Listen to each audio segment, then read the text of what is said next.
День за днем корреспонденты нашего телеканала следят за всем, что происходит у нас в республике и, конечно, за ее пределами. И сегодня, подводя итоги этой недели, мы расскажем вам о самых главных ее событиях. Вы смотрите программу «Якутия. День за днем». Меня зовут Иван Лазаренко, и вот о чем мы расскажем сегодня. Якутия с юбилеем. Столетие образования Якутской АСР с размахом отметили 27 апреля все жители нашей республики. Дорогие друзья, в этот замечательный день желаю всем нам мира, добра, процветания и благополучия. Уру яйхал, Саха Республика Тыгар! Уру яйхал, уру Россия! Самый современный, не имеющий аналогов, кардиососудистый центр торжественно открыли в столице региона. Здесь подготовлены специалисты для круглосуточной работы, в том числе и рентгеноперационных, нейрохирургические бригады, которые принимать будут на себя самых тяжелых пациентов из региона и при необходимости плановых пациентов из соседних регионов. Наполненные трудностями годы прошлого столетия, периода становления советской власти и ямщицкое прошлое. Вспомним историю Иркутска, Якутского тракта. У нас располагались и первая типография, также было первое отделение милиции, райсовет. То есть, в принципе, тут практически все основные здания. Магазины первые были также открыты здесь, книжный магазин, первая библиотека.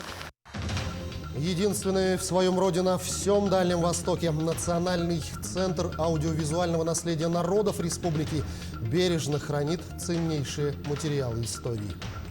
Это даже дает возможность более реальную историю сохранить в нашей республике.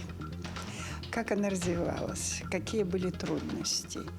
И на основе этого будущее поколение будет делать выводы, какие ошибки нам не делать и по какому пути идти. Обо всем этом и не только смотрите в ближайший час.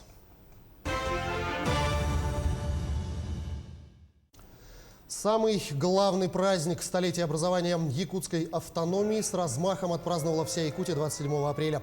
Во всех городах и поселках, деревнях и селах прошли торжественные праздничные мероприятия, всевозможные концерты и флешмобы. Якутяне отдали дань памяти отцам-основателям, стоявшим у истоков создания Якутской АССР. Дорогие друзья, от всей души поздравляю вас! В вашем лице всех жителей самого большого субъекта Российской Федерации, нашей родной республики Саха-Якутия, со славным столетним юбилеем. 100 лет вместе с Великой Россией развивается якутская государственность. И сегодня здесь, собравшись в круге нашего священного Осохая, мы возвещаем всему миру крепость нашей дружбы, крепость наших планов, желание идти вперед по пути развития. Дорогие друзья, в этот замечательный день желаю всем нам мира, добра, процветания и благополучия. Уру яйхал, Саха Республика Тыгар! Уру яйхал, уру Россия!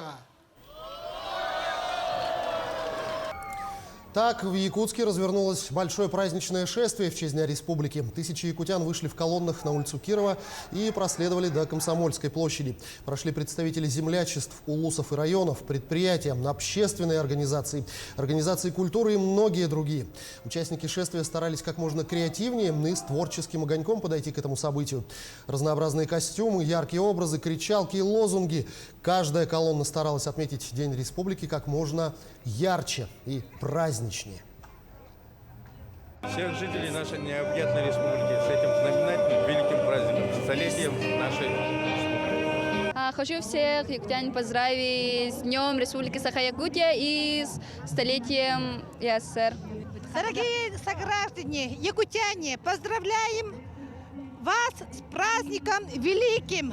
Желаем крепкого здоровья, хорошего настроения и успехов во всем. Уважаемые жители Республики Саха-Якутия, всех поздравляем с этим праздником. 100 лет назад молодые люди организовали нашу республику, Якутская автономная социалистическая республика. Поздравляю всех якутян с праздником, столетием Образование Я СССР! Поздравляю всех с праздником!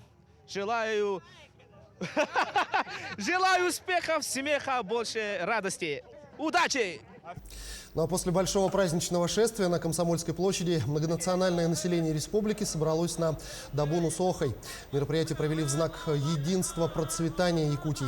Организаторами выступили Министерство культуры и духовного развития, Якутское республиканское творческое общество Усохой, театр Ланхон, Республиканский дом народного творчества.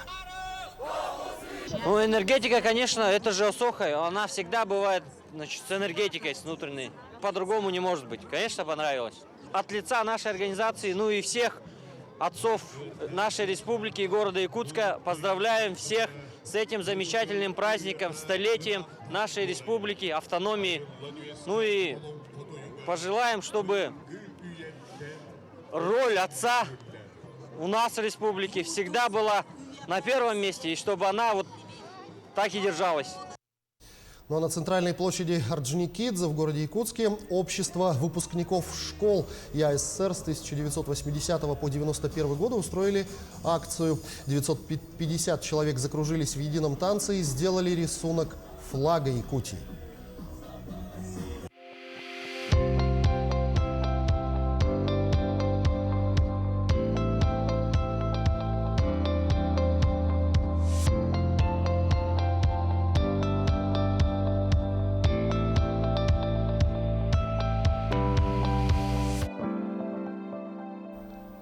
Говоря о столетней истории Якутии, можно с уверенностью сказать, что имя выдающегося сына якутского народа Максима Амосова навсегда останется примером и подражанием подрастающего поколения.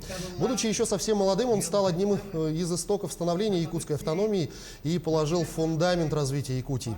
Так, с гордостью и благодарностью отметили его заслуги участники торжественного мероприятия, которое состоялось у памятника Максиму Амосову.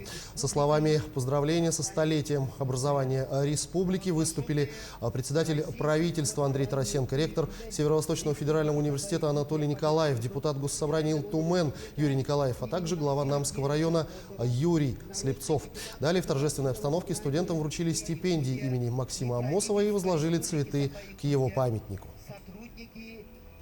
Сегодня этот праздник, он таким является для молодежи, в особенности, торжеством, потому что фактически Максиму Амосову это было 25 лет, и он такой сделал инициативу, пробил ее и сделал для республики вот такой вот хороший праздник. Поэтому я считаю, что вот, тем более имя института, университета носит его, и для молодежи это огромнейший пример подражания. Поэтому сегодня только руками молодежи мы можем вот такие достижения делать.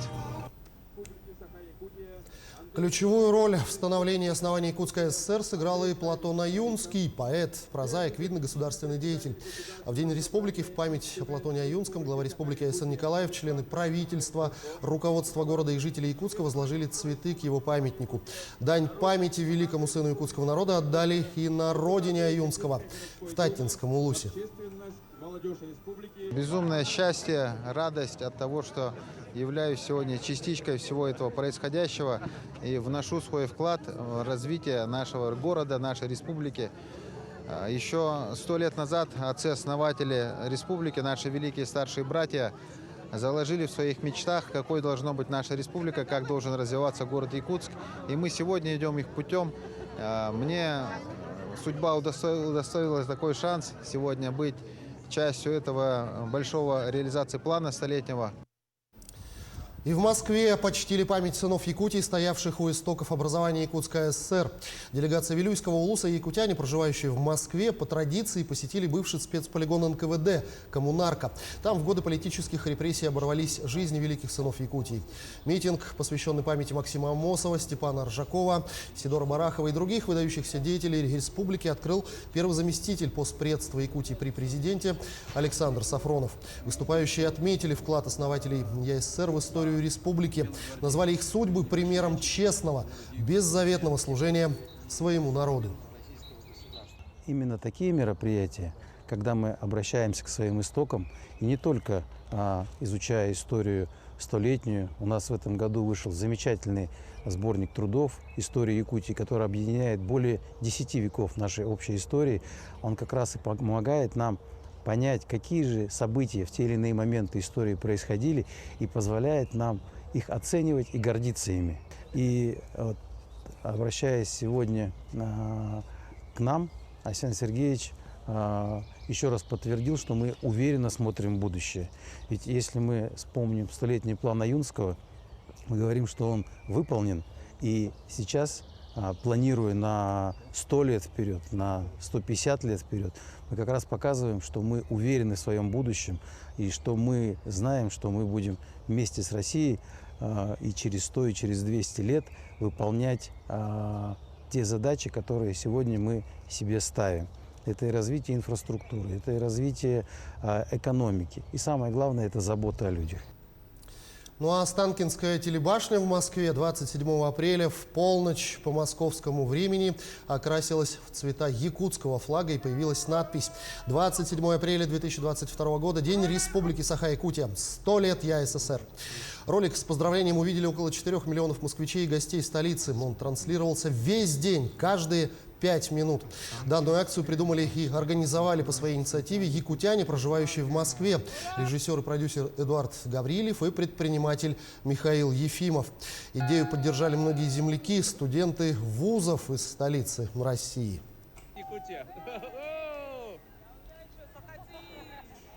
Более 40 якутян удостоились почетных званий и госнаград России и республики в честь столетия Якутии.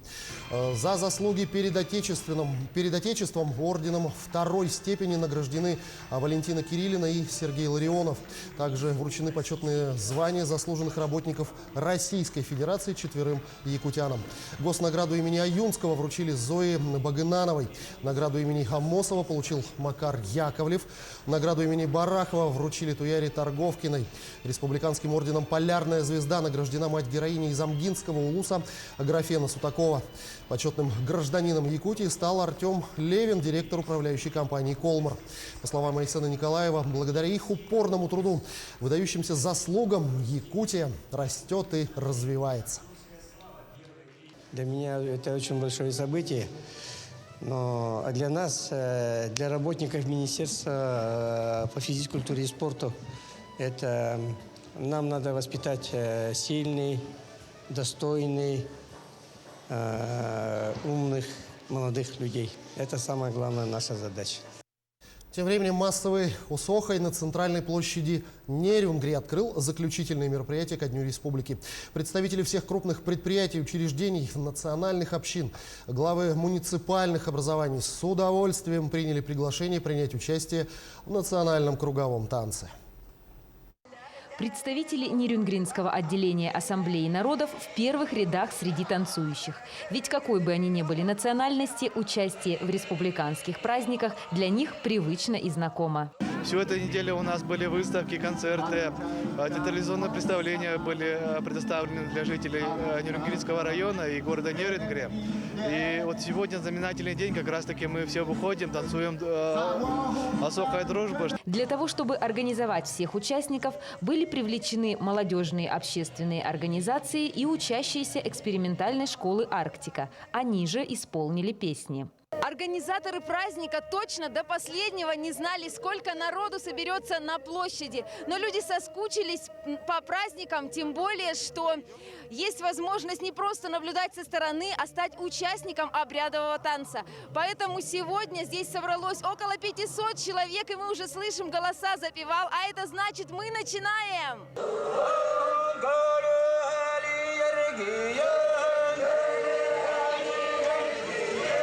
Когда завершился Осохай, участники не спешили расходиться, ведь дальше всех ждала вторая часть мероприятия.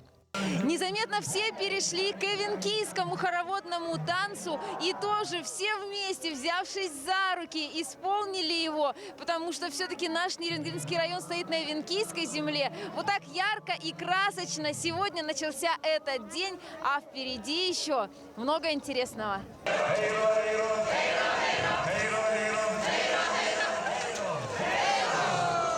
Все, кто активно участвовал в танце, получили заряд энергии и хорошего настроения.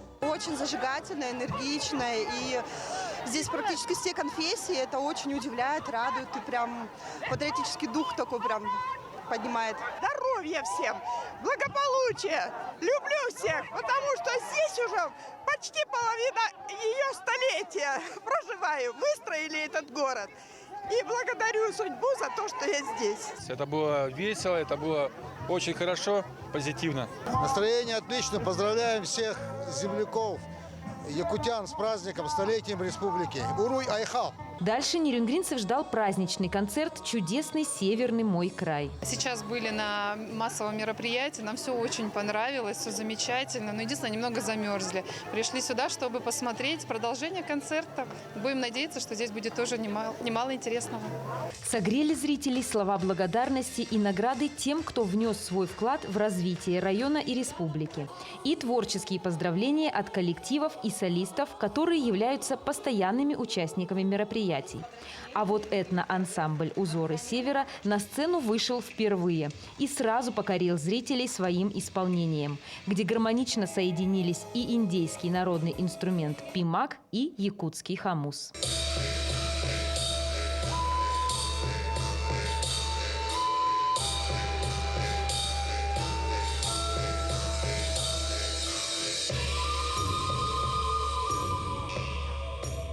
А вечером состоялось театрализованное представление «Загадки Сахаяны». Для участия в сказке на сцену театра кукол вышли более 50 человек. Полгода назад родилась идея сказки, и мы решили показать всю красоту, особенности Южной Якутии. Поэтому, поразмышляв, мы нашли самые такие драгоценности нашей Южной Якутии, это как чароит, уголь, тайга наша необъятная, и решили соединить их воедино в нашей сказке. Несомненно, этот праздник запомнится как знаменательное событие в истории города. Но это только начало празднования юбилея. Мероприятия продлятся еще до конца года. Ирина Кичигина, Вадим Барашков, Захар Головин, Нерюнгри. Что ж, мы продолжим сразу после короткой рекламы. Оставайтесь на нашем канале.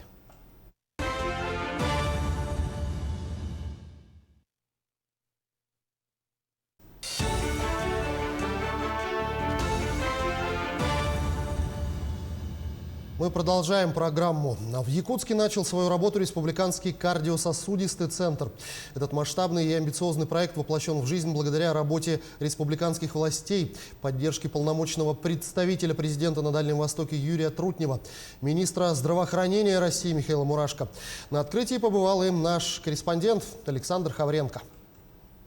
15 тысяч квадратных метров, 8 этажей высокотехнологичного современного оборудования. Все это для того, чтобы спасать тысячи и тысячи жизней. Сегодня в Якутске произошло поистине историческое событие. Открыт Республиканский кардиососудистый центр.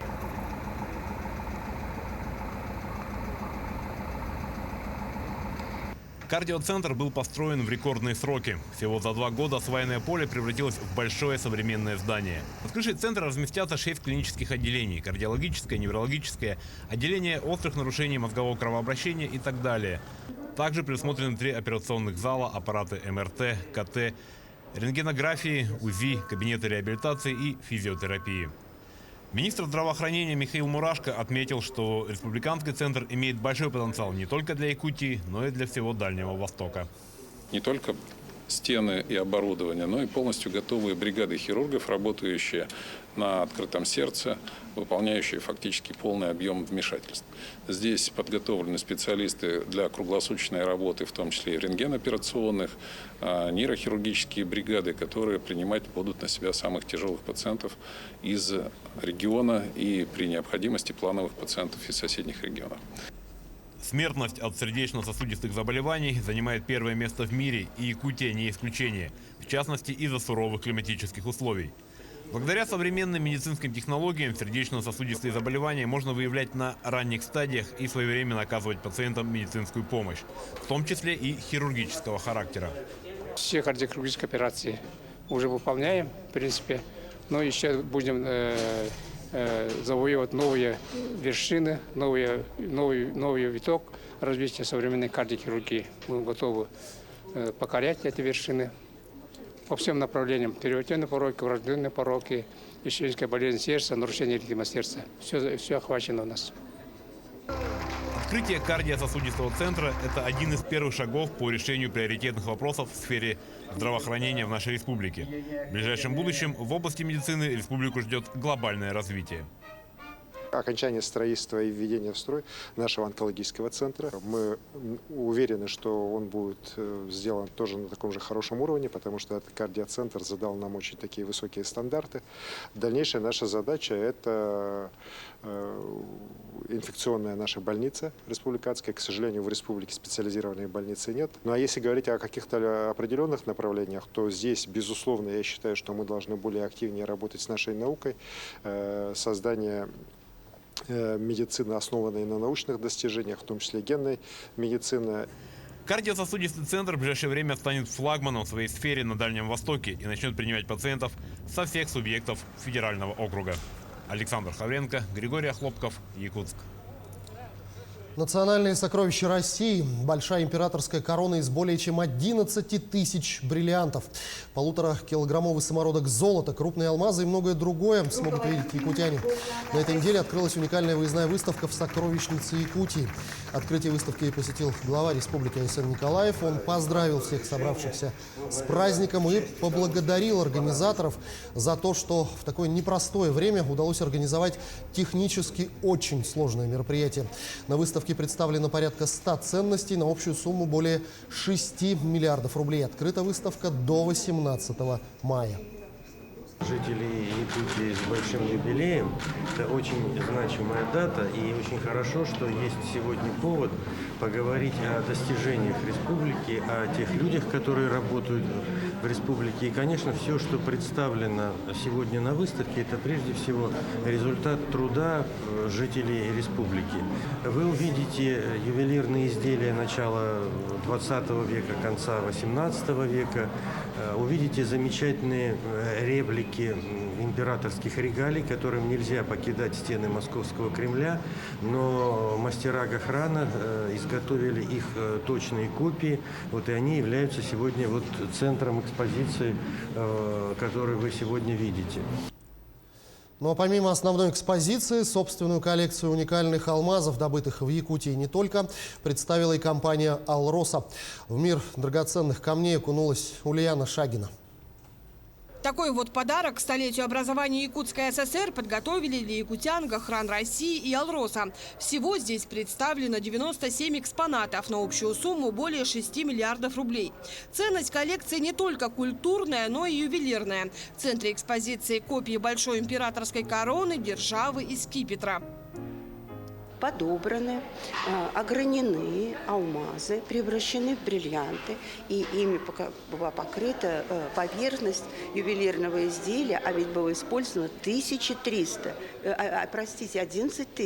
352 бриллианта общей массой 1200 карат. Это очень много, 74 жемчужины украшают этот драгоценный предмет. Уникальные по форме, цвету и размеру алмазы можно увидеть в специальной части экспозиции, организованной компанией «Алроса». Здесь представлены алмазы, добытые на месторождениях «Алросы» в Якутии и Архангельской области.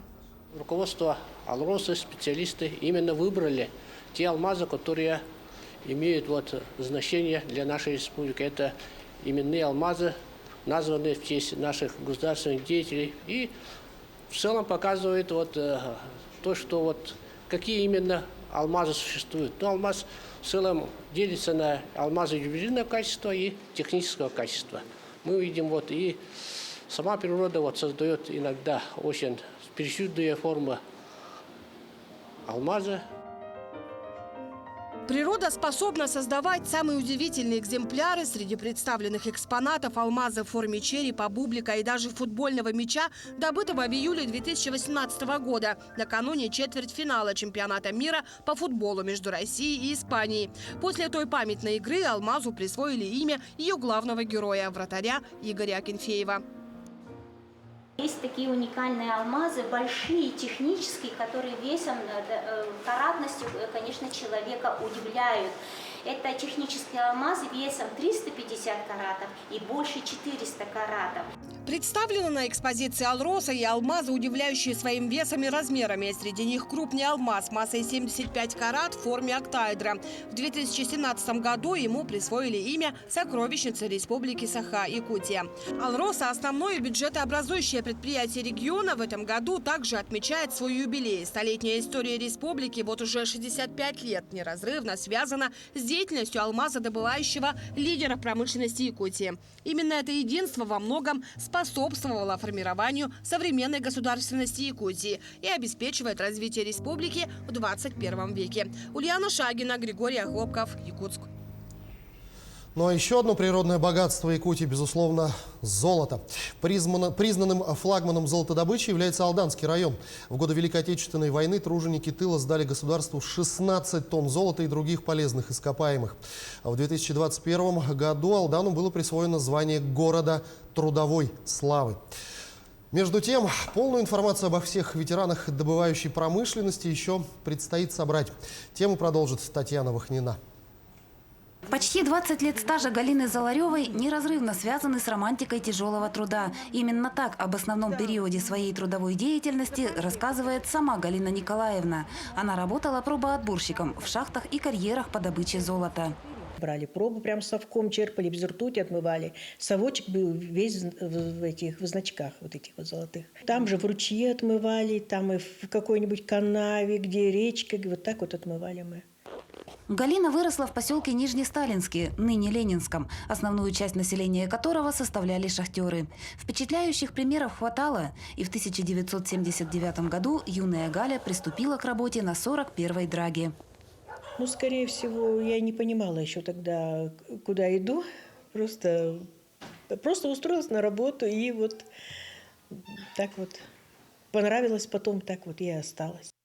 О выбранном пути девушка не пожалела. Ее рабочий день длился 12 часов, но труд не был в тягость. Уроки первых наставников Галине запомнились накрепко, а коллектив всегда был второй семьей. Доводчики научили меня доводить золото, и я вот научилась и работала в последнее время доводчиком. Уже не с полоскателем-доводчиком. Сегодня Галина Николаевна находится на заслуженном отдыхе, но без дела не сидит. Она работает в районном доме культуры. Помимо доброжелательности и отзывчивости, друзья и коллеги отмечают творческий талант Галины Николаевны. Пела она с детства, на сцену выходит и сегодня, как с сольной программой, так и в составе хора ветеранов Алдана. Ну, Галину Николаевну я знаю давно, потому что мы с ней живем в одном поселке Ленинский. Я еще знаю ее тогда, когда она работала в прииске Ленинский. У нас был клуб, в который мы с удовольствием, да мне кажется, и город Алдан всегда приезжал к нам в клуб. У нас был очень большой хор. Сейчас она принимала участие в конкурсе «Почти один в один». Она играла у нас Зыкину. И зрители были поражены, насколько она вжилась в образ. Труженик золотодобывающей промышленности бывшим не бывает. Это прежде всего характер, сила воли, выносливость и безграничная преданность своему делу. Это люди, во-первых, очень смелые, трудолюбивые, активные. И несмотря на трудности, они никогда не сдавались. В 2023-м Алдан отметит вековой юбилей. К знаменательной дате Совет ветеранов района собирает данные о тружениках, много лет отдавших золотодобывающей промышленности. Большой объем информации предстоит воссоздать по крупицам. Списки ветеранов комбината Алдан-золота в свое время, как бы это сказать, помягче, что в свое время были как бы утеряны, а наша работа найти людей, которые в настоящее время еще живут, что отдали много лет именно золотой промышленности. И на сегодняшний день, благодаря активным людям поселка Ленинский, Лебединый, Куранаха и Алдана, мы собрали больше 100 списков этих ветеранов. В 2021 году Алдану было присвоено почетное звание города трудовой славы. Подвиг, совершенный тружениками тыла в годы Великой Отечественной войны, невозможно переоценить. Алданцы сдали государству 16 тонн золота, а также иные полезные ископаемые. Традиции самоотверженного труда сегодня продолжаются. Татьяна Вахнина, Георгий Баранов, Алдан. Мы продолжим сразу после короткой рекламы. Оставайтесь на нашем канале.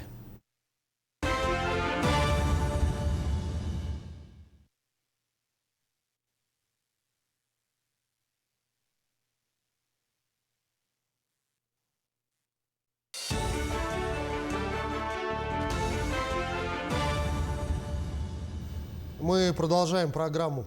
100 автобусов к столетию Якутии. Ключи от новой техники вручили на этой неделе водителям ЯПАК и Союзавто. Эти автобусы будут курировать не только по столице. Часть предназначена для перевозок пассажиров из Якутска в 3 улуса. Это Горный, Хангаласский и Намский. О преимуществах и удобстве новых автобусов расскажет Александр Хавренко. 98, 99, 100.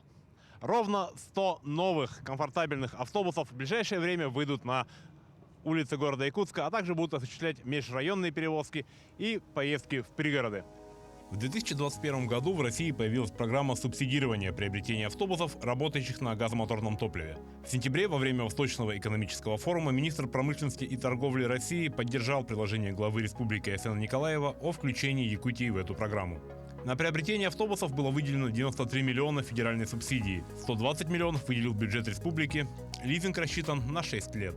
Это, наверное, лучшие автобусы для северных условий, которые выпускаются у нас в России. Мы их тестировали еще с февраля месяца, внесли ряд замечаний, которые сейчас уже в конечном уже продукте уже учтены. Я благодарю руководство заводов, которые очень внимательно отнеслись к нашим пожеланиям. Здесь как раз автобусы сделаны именно под город Якутск, под наши требования, под наши морозы, под нашу летнюю жару. Учтены также интересы маломобильных групп населения, тоже очень важно. Помимо всех очевидных плюсов, новые автобусы гораздо экологичнее и экономичнее своих предшественников, так как работают на газомоторном топливе. Сегодня в целом общая концепция экологической безопасности и в целом перевод транспорта на сжиженный природный газ, он на самом-то деле поддерживается практически на всех уровнях. И сегодня именно такого типа автобусы идут по программе Министерства промышленности и торговли Российской Федерации. Мы стали одним из участников этой программы и, соответственно, приобрели автобусы именно на метане. На сегодняшний день из 499 автобусов, которые стоят в городском реестре, 275 машин старше 10 лет и в течение ближайшего года должны быть сняты с работы. Большинство из них это ПАЗ-54 модели, которые физически и морально устарели. Им на смену придут новые, комфортные, удобные машины. Такого масштабного обновления автобусного парка еще не было в истории города Якутска.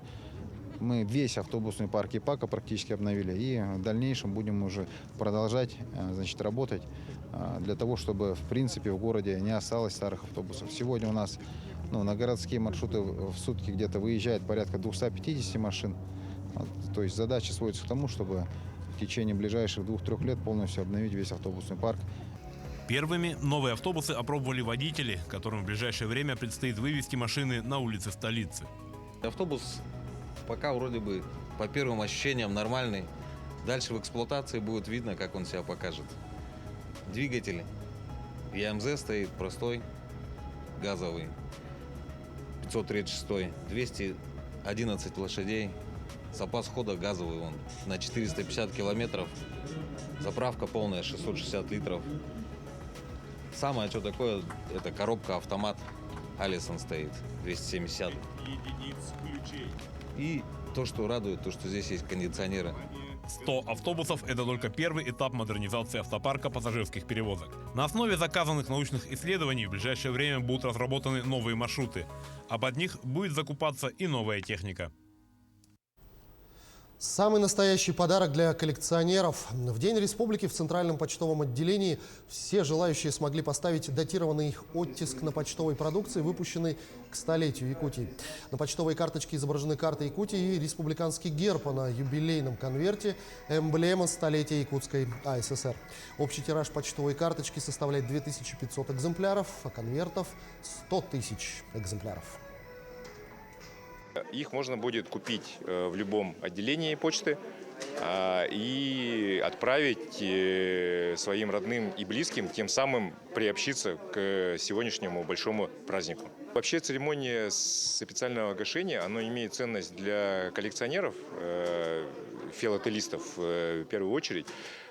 Проводится достаточно редко. Последний раз церемония официального гашения была в 2016 году на игры «Дети Азии». История в лицах. В Ленском районе к столетию со дня образования Якутской автономной советской социалистической республики старожилы вспоминают о тягостных, наполненных трудностями годах прошлого столетия, периода становления советской власти, и о ямщицком прошлом. Ведь Ленск, вернее его прародительница Мухтуя, одна из станций Иркутско-Якутского тракта. Подробнее в материале Анны Кожевниковой.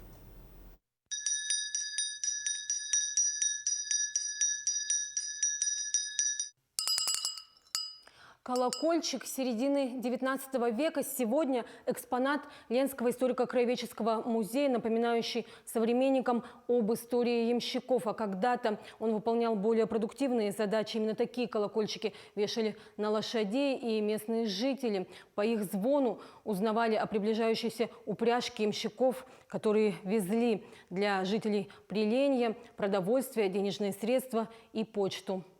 В затерянный среди северных сопок, отрезанный тайгой от большой земли Ленский район, тогда еще не будучи ни районом, ни Ленским, спешили ямщики. По непроходимым сугробам сквозь метели пургу зимой, на карбасах по Великой Матушке реке Лени в период летней навигации, именно вдоль Лены пролег Иркутско-Якутский тракт, который был учрежден для второй Камчатской экспедиции Витуса Беринга в 1738 году.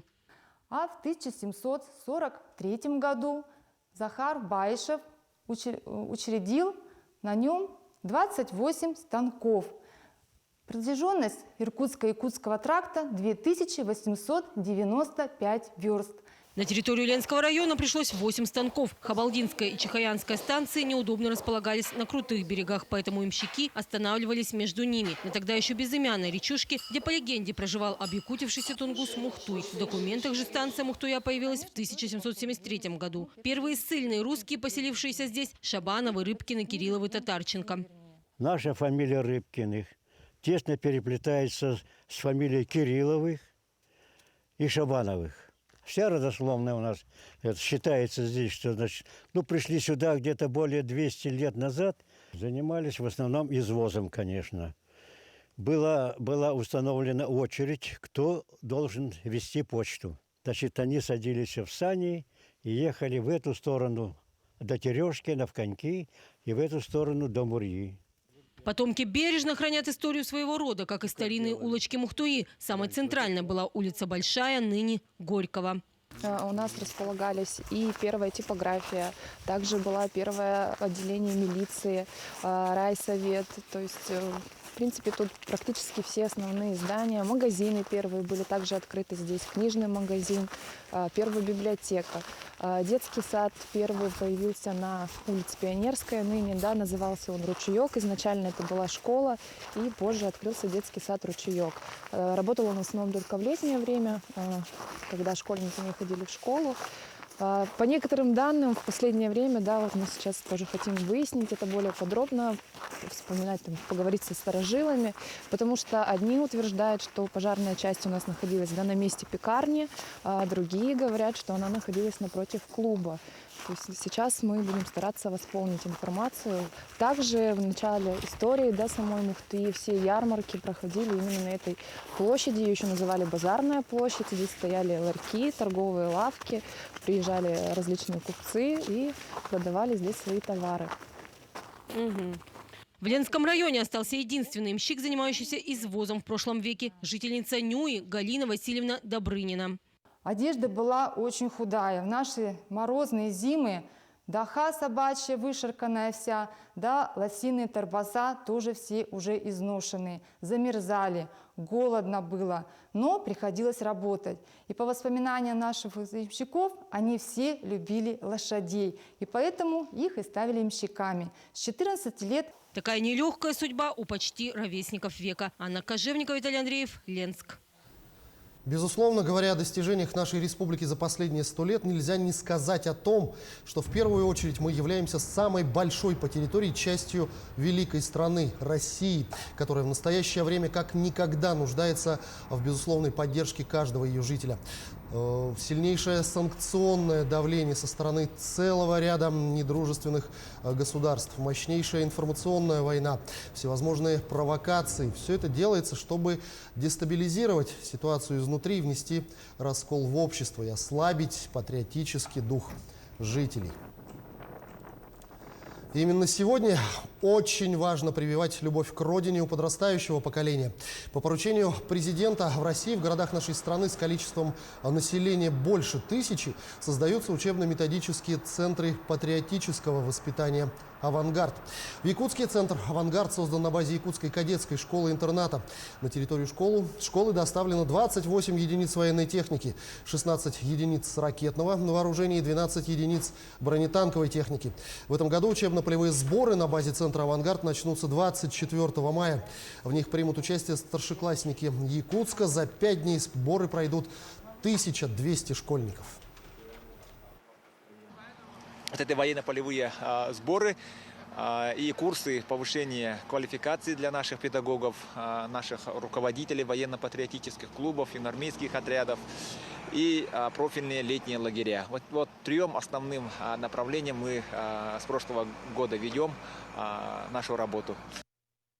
Мы продолжим сразу после короткой рекламы. Не переключайтесь.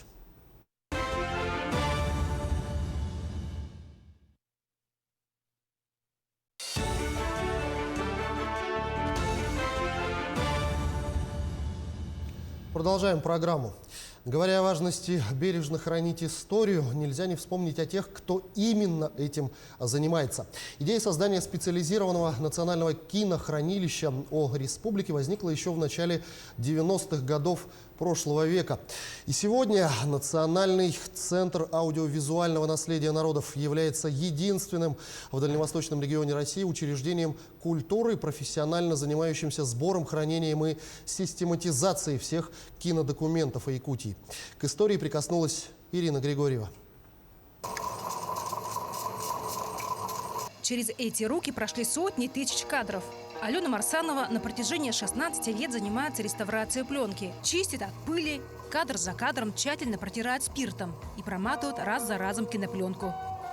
Паутина времени беспощадна. Кислота, которая образуется, влияя на основу кинопленки, приводит ее к усадке. Возникают микротрещины, пленка деформируется.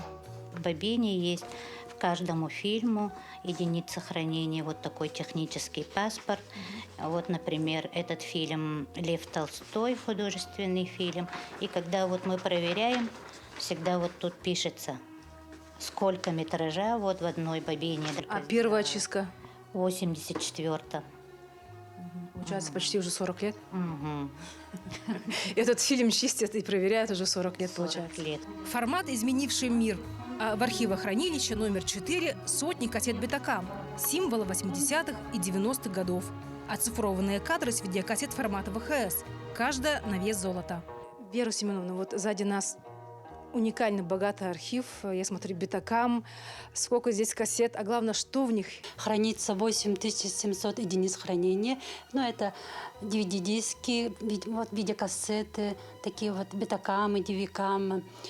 И более 37 тысяч единиц учета. Это телепередачи, телесюжеты, киножурналы, документальные фильмы, художественные фильмы и немонтированные съемки. Ежегодно фонд аудиовизуального наследия увеличивается на несколько сотен единиц хранения. Видеоматериалы приносят и сами горожане. Те, кто хочет сохранить память и оставить на века эпоху, которая уходит. Анна Потапова – почетный кинематографист РСФСР, перематывает пленку истории на несколько лет назад. Идея создания Национального аудиовизуального центра возникла еще в 90-е. Благодаря энтузиастам, кинематографистам с большим стажем и авторитетом в мире кино Ивану Жараеву, Виссариону Томскому и единомышленникам была проделана огромная работа по сбору, хранению и систематизации всех кинодокументов о Якутии.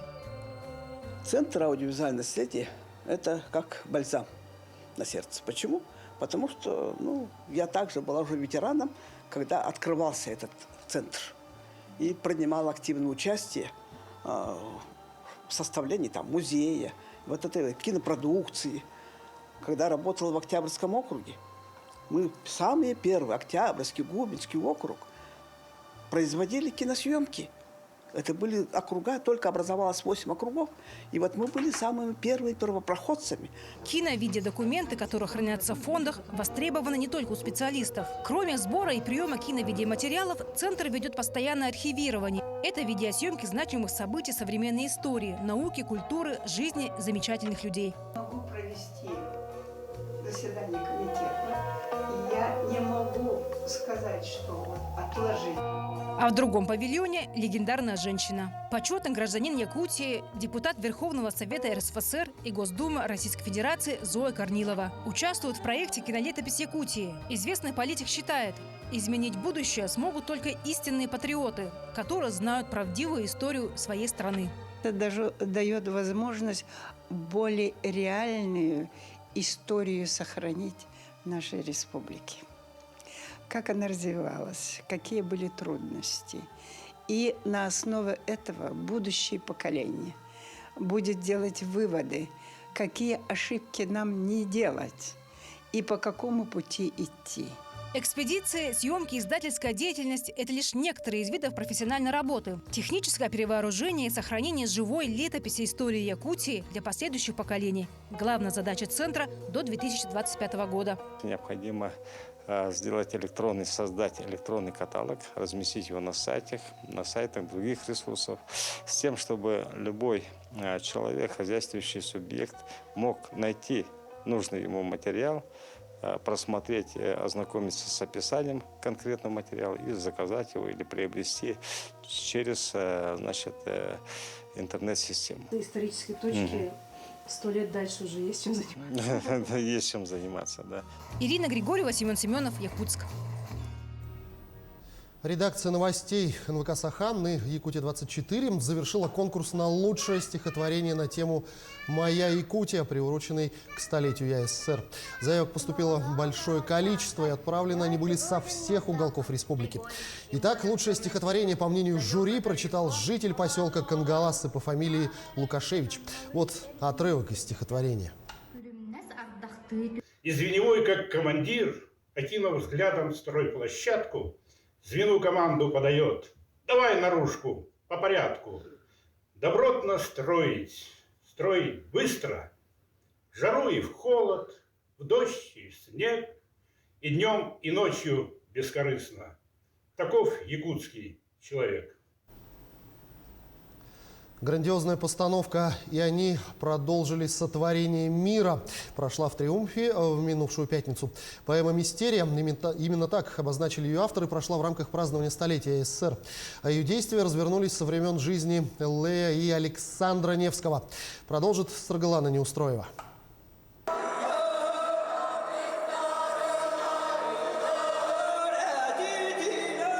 Таких представлений республика еще не видела. Под руководством маэстро Андрея Савича Борисова на арене спортивного комплекса «Триумф» развернулась настоящая эпопея. В постановке задействовали 1750 человек. Это работники театров Якутска, представители творческих объединений и оркестр филармонии. Настоящее единение артистов республики показало единение целого народа Саха. Но главное здесь молодежь. Это почти 90% участников детишки, младшее поколение, юные люди и молодежь. Вот. Это очень важно для нас, поскольку когда молодежь приобщается к истории и через такие массовые представления, исполняя роли разных персонажей того времени, то, конечно, это для них становится очень важным. Сам зал собрал без малого около 4000 зрителей. Это делегации районов республики, ветераны, заслуженные работники, представители правительства региона, руководители крупных компаний и многие другие.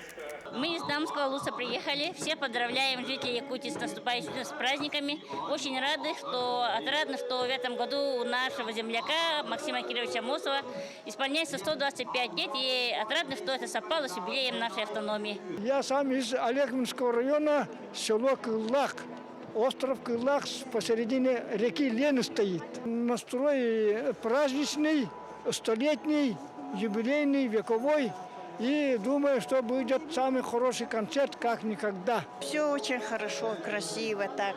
Все люди такие радостные. 100 лет один раз в таком мероприятии быть, это же гордость.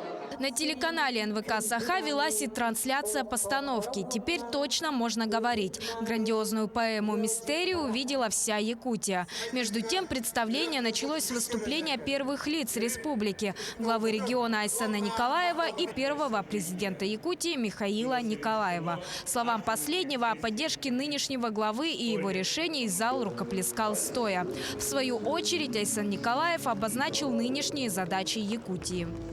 Уроки последних месяцев убеждают, что нельзя полагаться только на огромные объемы золотовалютных резервов, причем храня их львиную долю за границей.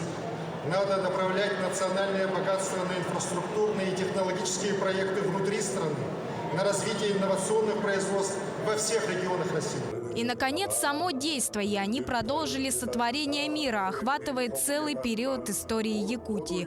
Через призму детского восприятия, как рассказ, который можно увидеть своими глазами, зрители показали все. Влияние православия, революции, советской власти и индустриализации. А трогательный момент признания автономии республики точно останется в памяти каждого надолго.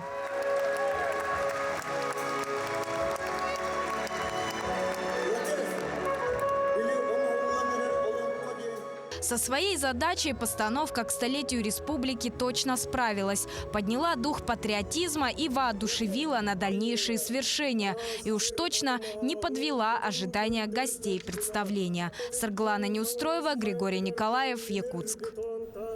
30 апреля отмечается Международный день танца. На сцене столичного театра оперы и балета премьера балет «Дягилев сезоны». Постановка рассказывает историю, главным героем которой является знаменитый российский импрессарио, первый балетный продюсер России Сергей Дягилев. Спектакль эксклюзивный, так как ставился конкретно под труппу театра оперы и балета. Впервые балет «Дягилев сезоны» был показан в марте этого года, там на сцене Тюменского Большого драматического театра в рамках проекта «Большие гастроли». Теперь же спектакль смогут увидеть и якутские зрители. Директор театра Сергей Юнганс уверен, что постановка войдет в репертуарный план театра, и уже в новом 52-м театральном сезоне зрители смогут увидеть балет на сцене театра оперы и балета. Это фантазия на тему жизни Сергея Дягилева, времени, духе той эпохи. И, собственно, это соединение классической музыки Вивальди, Шопена, современной и классической хореографии обретает сегодня новое звучание. Сложнее всего по образу, так как я привыкла танцевать всегда такие, хорошие, милые образы. А тут я должна быть,